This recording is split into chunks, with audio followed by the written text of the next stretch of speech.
Episode 2, The Mystery of the Symbols in the Seraphon Salt Mine. A few days after the event in the garden, Vilson was carefully studying the mysterious book he had found inside the bronze sphere.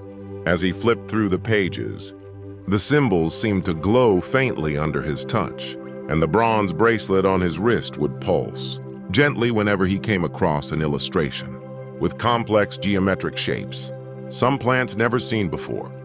One evening, a beam of blue light suddenly rose from the page and pointed toward the map.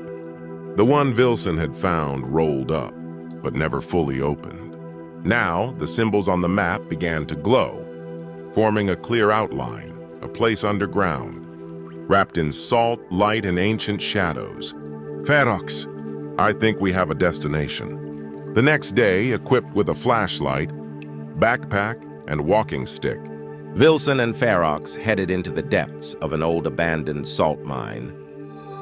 Known in ancient records as the Seraphon Salt Mine, no one had gone down. There for decades.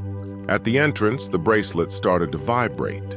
One of the symbols on the map, identical to an inscription on the rock, lit up. There was a stone door, and suddenly it cracked open, letting in a cold wind and a glowing greenish light that seemed to have no source. Let's see what this place is hiding. Ferox walked carefully. His bat-like ears moved constantly, picking up echoes and strange sounds. At one point, he stopped and let out a short growl. His tail lifted and tapped the floor, which sounded like glass. Suddenly, a violet light lit up on the wall and formed a glowing circle in the salt wall, like a doorway. Good boy. Behind the door, a small room was filled with translucent plants, gently floating in the air like jellyfish. One of them had spiraled leaves with sizzling droplets in the air. Lumevia, a glowing plant with a scent of eucalyptus and honey. Another had a spiral stem and floated inside a bubble of translucent liquid that looked like tree sap, aquafarida, a plant that would vanish for a few seconds if touched. Vilson quickly sketched them in his notebook. At the center of the room stood a carved salt pillar with the same symbol as the one on his bracelet. As he got closer, Ferox felt a subtle shock. His blue eye began to glow, and the symbol on the pillar started to rotate. Ferox, I think you're the key. Arriving in a new chamber, Ferox stopped. He felt something. In one corner, another sphere, identical to the one from the tree, was embedded in a salt crystal.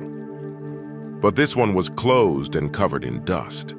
In front of it stood an altar carved in the shape of a heart, with 3 radiant lines. When Ferox placed his front paws at the base of the pillar, the symbol lit up and the entire room began to change. The floor descended slowly like an ancient elevator. The two were now going deeper, and more symbols began to appear on the walls, some identical to those from the unknown book. Arriving in a new chamber, Ferox stopped. He felt something. In one corner, another sphere, identical to the one from the tree, was embedded in a salt crystal.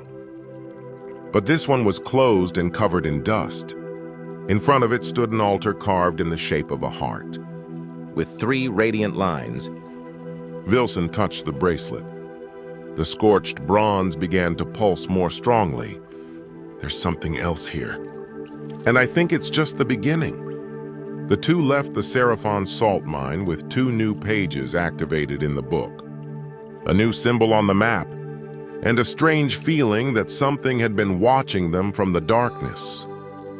And they were talking about their adventure, saying, Ferox, I think the Seraphon Salt Mine still holds many secrets hidden within its walls.